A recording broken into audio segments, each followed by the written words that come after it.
O Senhor esteja convosco. Proclamação do Evangelho de Jesus Cristo, segundo São João.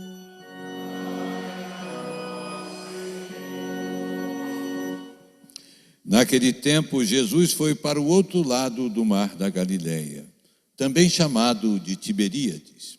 Uma grande multidão o seguia, porque via os sinais que ele operava a favor dos doentes. Jesus subiu ao monte e sentou-se aí com seus discípulos. Estava próxima a Páscoa, a festa dos judeus. Levantando os olhos e vendo uma grande multidão que estava vindo ao seu encontro, Jesus disse a Filipe: onde vamos comprar pão para que eles possam comer? Disse isso para pô-lo à prova, pois ele mesmo sabia muito bem o que ia fazer. Filipe respondeu: nem 200 moedas de prata bastariam para dar um pedaço de pão a cada um. Um dos discípulos, André, o irmão de Simão Pedro, disse: está aqui um menino com 5 pães de cevada e 2 peixes. Mas o que é isso para tanta gente? Jesus disse: fazei sentar as pessoas. Havia muita relva naquele lugar, e lá assentaram-se aproximadamente 5.000 homens. Jesus tomou os pães, deu graças e distribuiu aos que estavam sentados, tanto quanto queriam. E fez o mesmo com os peixes. Quando todos ficaram satisfeitos, Jesus disse aos discípulos: recolhei os pedaços que sobraram, para que nada se perca. Recolheram os pedaços e encheram 12 cestos com as sobras dos 5 pães, deixadas pelos que haviam comido. Vendo o sinal que Jesus tinha realizado, aqueles homens exclamaram: este é verdadeiramente o profeta, aquele que devia vir ao mundo. Mas quando notou que estavam querendo levá-lo para proclamá-lo rei, Jesus retirou-se de novo sozinho para o monte. Palavra da salvação.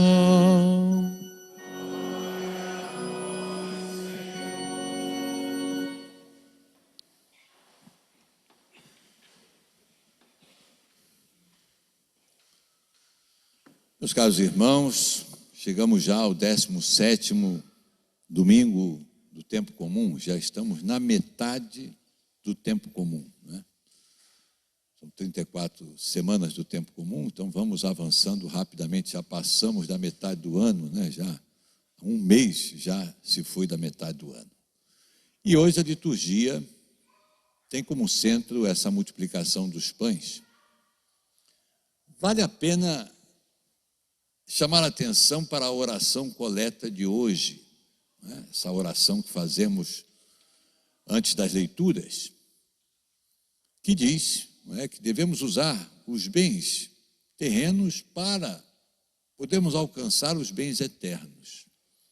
É uma oração muito bela, muito necessária, muito educativa do ponto de vista espiritual, porque os bens terrenos, ou eles nos servem para ganhar a vida eterna, ou então nos atrapalham, nos desviam e podem até nos levar à condenação. Né? Quem se apegar demais aos bens terrenos vai esquecer da vida eterna. Não é? Caminha para a avareza. Né? E a liturgia de hoje quer nos ensinar essa abertura a Deus, essa confiança a Deus. Não estou pregando aqui em consequência, não, tá bom, amanhã Deus vai dar pão, não é isso não. Mas é essa abertura que aparece na oração do Pai Nosso. O pão nosso de cada dia nos dai hoje. Não é, o pão do ano inteiro me dai hoje, Senhor. Não, o pão nosso de cada dia. Veja a oração, né? Ela já está nos chamando que Deus vai providenciar. Aquela velha frase de Abraão, Deus proverá. Né? Então sim, claro, as pessoas têm que ser consequentes, têm que fazer as suas previsões, né? Os seus projetos, tudo muito certo. Mas sempre com essa abertura a Deus, né? Essa confiança a Deus. Que já aparece no livro dos Reis, quando o profeta Eliseu, é aquele profeta que sucedeu a Elias, né, que pediu a Elias um dobro da porção do poder de Elias. Né? Ele dizia, isso é uma coisa muito grande que você está pedindo, mas lhe foi concedida. Então Eliseu também foi capaz de fazer grandes milagres. E aqui ele é visitado, né, por um profeta, por um homem de Baal Salisa, que traz 20 pães. Né?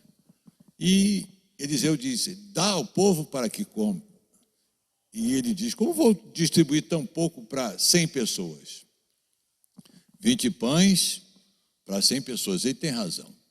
20 pães para 100 pessoas já vai dar confusão. Eu digo a rapaz lá no seminário, nem aqui no seminário vai dar certo. Se de manhã tiver 20 pão, vocês são 100, o pau vai comer, vai ter confusão. Porque 20 para dar para 100 tem que dividir cada pão em 5. Aí comer um quinto de pão, cara novo, forte, não dá, né? Então Eliseu está pedindo uma coisa difícil, mas a conclusão, o homem distribuiu e ainda sobrou conforme a palavra do Senhor. Como disse, Eliseu foi antecedido por Elias. E Elias, no tempo da seca, que durou 3 anos e meio, ele vai à casa da viúva de Sarepta. E ele pede que traga um pouco d'água e faça um pãozinho para ele. E ela diz, por Deus, pelo teu Deus, eu não tenho como fazer isso. Só tenho um pouco de farinha, que é para o meu fazer um pão para eu e meu filho comermos e depois esperarmos a morte, porque não tem mais. Tempo de seca, não tem onde tirar nada. E Elias diz, vai, faz, que não vai faltar. Nem o azeite, nem a farinha. E ela faz e atravessa todo o tempo da seca e não falta o necessário para eles. O pão nosso de cada dia nos dai hoje. Não é? Isso não é uma história do passado. Como eu sempre digo, a Bíblia se renova sobretudo para aqueles que têm fé. Eu tenho uma amiga que é uma médica, filha de um grande médico aqui no Brasil, mas hoje dizem que ela, o pai é que é o pai dela, não é ela que é a filha, né? Sempre se faz referência. Ela é filha do doutor fulano. Não, hoje ela cresceu de tal maneira. Ela tem uma especialidade de câncer que ela está entre as 10 maiores médicos do mundo. Né? E eles, vejam o que é os Estados Unidos, né? As paróquias lá, a Igreja Católica lá tem uma organização muito elevada. Eles vão para a América Central, reúnem médicos católicos e vão para levar atendimento às pessoas do interior da América Central. Então, eles entram o máximo que podem e as pessoas vão ao encontro deles. Então, ela tinha lá uma certa quantidade de medicamento e quantidade de anestesia. E um dos colegas doutores pediu, anestesia, acabou. Eu tenho que ter anestesia. Você quer ver uma coisa aqui? Acabou, mostrou. Aí tinha anestesia. Depois a pessoa de novo, tinha. Não acabava. Não é? Então veja, se temos fé, as coisas de Deus se renovam hoje também. E esse texto prepara para o Evangelho, que é a narrativa tão famosa da multiplicação dos pães. Jesus multiplica a partir de 5 pães, alimento para 5.000 homens. Né? A narrativa é muito interessante. Né? Jesus ergue os olhos e vê, não é? Aquela multidão. E aqui também aparece muito o caráter, né, de São João Evangelista. Nós temos 3 evangelhos sinóticos, Mateus, Marcos e Lucas, e o evangelho de São João à parte. Totalmente diferente. É chamado um evangelho teológico, né? Porque já do início, né? São João é o único que começa o seu evangelho fora do tempo. No princípio era o verbo. Que princípio? Não é a criação do mundo. É o princípio do princípio, o princípio que nunca começou, que é a eternidade. Então veja, ele já começa completamente diferente o seu evangelho. E aqui ele já observa algumas coisas, né? Estava próxima a Páscoa, a festa dos judeus. Isso também vai se dar o quê? Na Santa Ceia. Estava próxima a Páscoa, a festa dos judeus. É próximo à Páscoa que Jesus também vai instituir a Eucaristia, que já começa a relação com a Eucaristia. E aí Jesus pergunta, onde vamos comprar pão para que eles possam comer? E olha o comentário mais uma vez de São João. Disse isso para pô-lo à prova, pois ele sabia muito bem o que ia fazer. Ele não narra só, ele comenta, ele chama atenção, não é? E Filipe responde, né? Nem 200 moedas de prata bastariam para dar um pedaço de pão a cada um. Quer dizer, humanamente é impossível, não é? E André então traz o menino, que tem 5 pães de cevada. Mas ele mesmo já diz, mas o que é isso, né? Para tanta gente. E São João chama a atenção que são 5.000 pessoas. Não dá. Realmente, aí, humanamente, não tem solução. E aí, Jesus tomou os pães, deu graças e distribuiu aos que estavam sentados. O que isso lembra, hein? A Santa Ceia. Tomou os pães, deu graças e o deu a seus discípulos. Não é isso que a gente diz aqui sempre? Outra relação com a Eucaristia. Esse texto é fundamental. O padre Antônio Miranda tem um livro chamado Doutrina Eucarística, muito antigo, né? Você pode achar até em PDF na internet ou comprar no sebo, né? Houve um outro livro que fizeram também, mas não é esse. O Antônio Miranda comenta, sobretudo, este 6º capítulo de São João. E então, ele distribui, não é? E dá, então, sobram, né? Eles vão recolher os pedaços, encheram 12 cestos. É outra coisa que chama atenção. Muita gente fala só do desperdício, né? Não desperdiçar, não perder. Mas isso também não deixa de ser um sinal de que a Eucaristia não deve ser perdida. Por isso tem a purificação. Depois de distribuir a comunhão, o sacerdote volta e procura recolher os pequenos fragmentos que estejam na âmbula, onde se distribui para os fiéis, e na patena. Não se perca nada, né? Porque ali está o corpo de Cristo, mesmo num pequeno fragmento, né?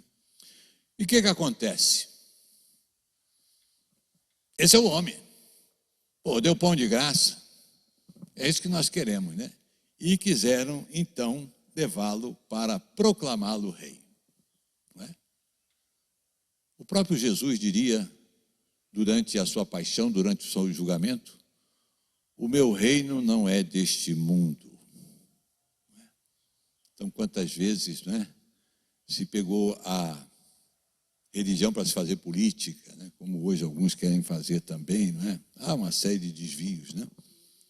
E aqui é preciso chamar a atenção para esta passagem, porque foi muito mal lida pelo racionalismo e muito absorvida pela teologia da libertação também. Quer ver este texto como uma partilha. O racionalismo é uma doutrina baseada na razão. E quem deu a razão ao homem foi Deus. Mas o racionalismo, com Hegel, sobretudo, vai ser a tendência de considerar a razão humana a maior razão que existe. Não é. Os anjos têm uma inteligência muito mais perfeita do que a nossa. Tem uma razão intuitiva. O que é isso? Intuição, vem do latim intuere, ver, imediatamente. Nós aprendemos com o contato com as coisas, os anjos não precisam. Nós aprendemos em contato com as coisas e absorvemos a sua natureza, o que é chamado em filosofia de forma. O anjo vai direto à forma.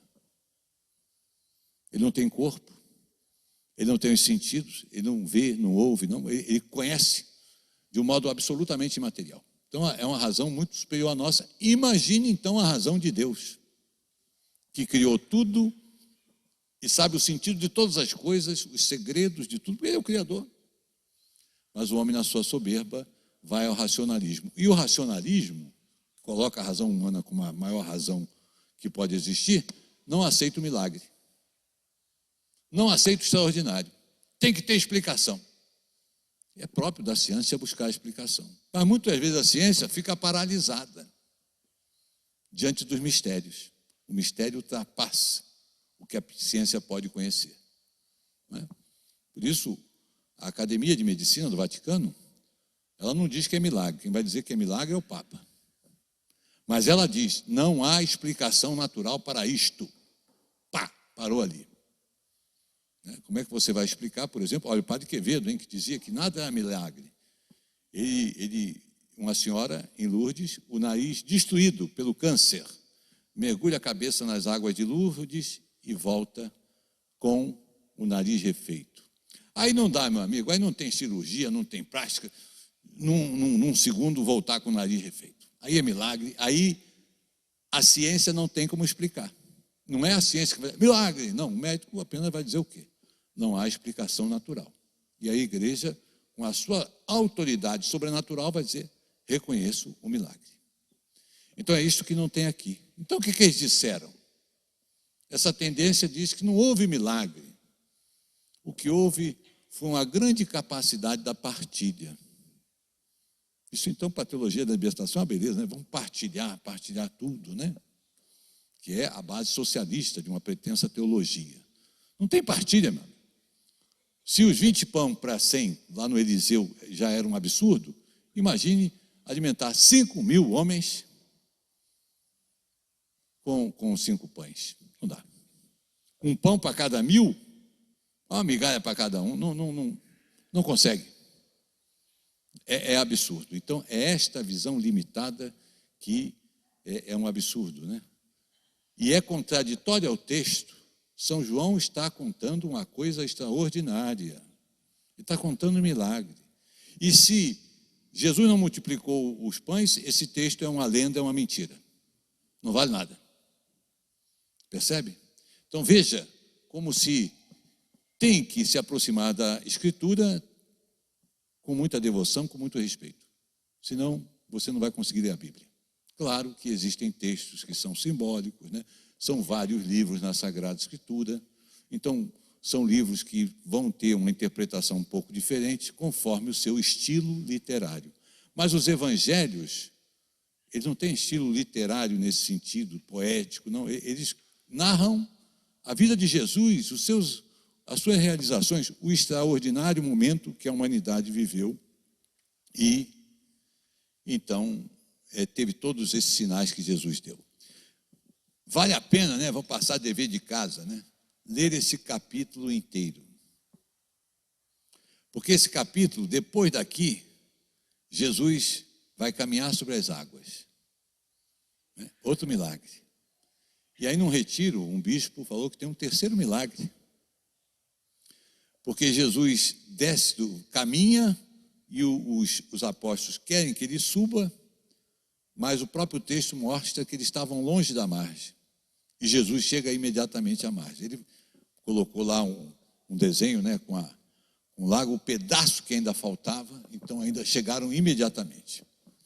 Caminha e de repente eles já estão na margem. Então, o padre Antônio Miranda diz que Jesus multiplicou os pães em sinal da sua multiplicidade nas hóstias consagradas. A âmbula tem 200 hóstias. Tem 200 Jesus ali? Não é, né? Mas ele está presente em cada hóstia consagrada.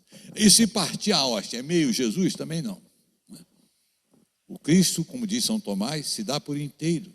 Então veja como é misterioso, né, o ensinamento da igreja a respeito, mas o ensinamento que brota da Escritura.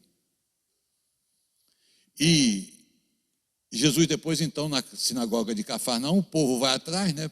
Jesus já vai dizer, vieste não porque viste sinais, mas porque comeste pão. A turma está querendo comer e beber. Até hoje é a mesma coisa, né? Até hoje. E aí ele vai dizer, depois de um grande debate, o meu corpo é verdadeiramente uma comida, o meu sangue é verdadeiramente uma bebida. E aí, os discípulos de Jesus, os deixam neste dia. Essa doutrina é muito dura. O que Jesus fez? Não, peraí, eu vou explicar melhor, não vai embora não. Se virou para os 12 e disse, e vós, não quereis ir também? Esse bispo nos dizia, então, que ele estava pronto para começar do zero. Se os 12 fossem embora, mas a verdade não pode ser negada. Olha como é que está o nosso tempo, né? Estamos tão longe da verdade, negamos a verdade. Você tem sua verdade, eu tenho a minha. Não, Jesus não. Eu sou o caminho, a verdade e a vida. Eu vim para dar testemunho da verdade. Então, ou vai afinar comigo ou não vai. Né? E aí é Pedro que responde: aonde iremos, Senhor? Só tu tens palavras de vida eterna. Então, é importantíssimo esta passagem, porque é isto. Se isto aqui não é uma preparação para a Eucaristia, se Jesus está presente, né, isto é meu corpo, isto é meu sangue, veja que os apóstolos foram preparados. Quando ele faz lá a Santa Ceia, isto é meu corpo, isto é meu sangue, ninguém protesta. Ele preparou com esse discurso, com esses acontecimentos, com essa pregação para a Eucaristia. E se essa passagem não se realiza na Eucaristia, onde é que está? O que Jesus quis dizer? O que foi essa multiplicação? O que é isto tudo? Então, isso nos alegra como os católicos, porque vemos que temos a doutrina verdadeira. A Eucaristia não pode ser um símbolo, não é? O pão representa o corpo de Cristo, o vinho representa o sangue de Cristo. Não, o corpo e o sangue do Senhor estão presentes. Não é mais pão, não é mais vinho, mas é corpo e sangue do Senhor. Se não é isto, é um absurdo todo esse texto.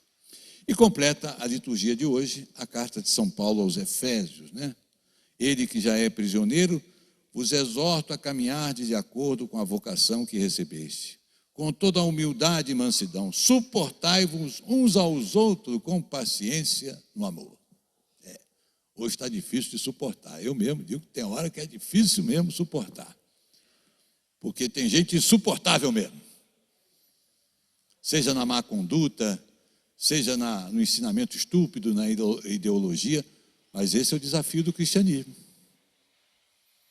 Nosso Senhor não nos chama a ser assim bonzinhos, não, nos chama a ser santos. Sede santos como vosso Pai Celeste é santo. Então é preciso ir mais. E buscar a santidade é buscar o que Jesus fez, que do alto da cruz diz: Pai, perdoai-lhes, não sabem o que fazem. Amai os vossos inimigos. A doutrina cristã é muito difícil. Ela exige perfeição. É um grande desafio. E é por isso que também Jesus nos deixou os meios para nos santificar. Um deles, a Eucaristia. Aliás, o mais excelente, o maior de todos os sacramentos. Porque, como todo sacramento, ele dá a graça. Mas, além da graça, ele dá o próprio autor da graça. Isso é próprio da Eucaristia. Corpo, sangue, alma e divindade de Cristo. É o Cristo inteiro. Falta nada. Corpo, sangue, alma e divindade, sob as aparências de pão e vinho. Sob as aparências. Já mudou. Já não é mais pão nem vinho, é corpo e sangue. Mas eu sinto o gosto é de pão, eu sinto o gosto é do vinho, sim. Porque é isso que o sentido pode captar. Mas a inteligência informada pela fé sabe que é o corpo e o sangue de Cristo. E tantas vezes na história Deus permitiu milagres, como em Lanciano, como em Bolsema, né? Onde se fez realmente a transformação. Por isso nós falamos de transubstanciação. Muda a substância, mas não muda as aparências. E o próprio padre Antônio Miranda dizia isto, né? Para não causar o horror, né? Imagine se fosse ali a carne mesmo, o sangue, nós tivéssemos que beber, né? Então, até nisso, nosso Senhor pensou. Então, meus irmãos, vamos dar glória a Deus por tão grande sacramento e pedirmos ao Senhor que nos alimente sempre com este pão, que não nos falte nunca este pão, este vinho, que na verdade são o corpo e o sangue do Senhor.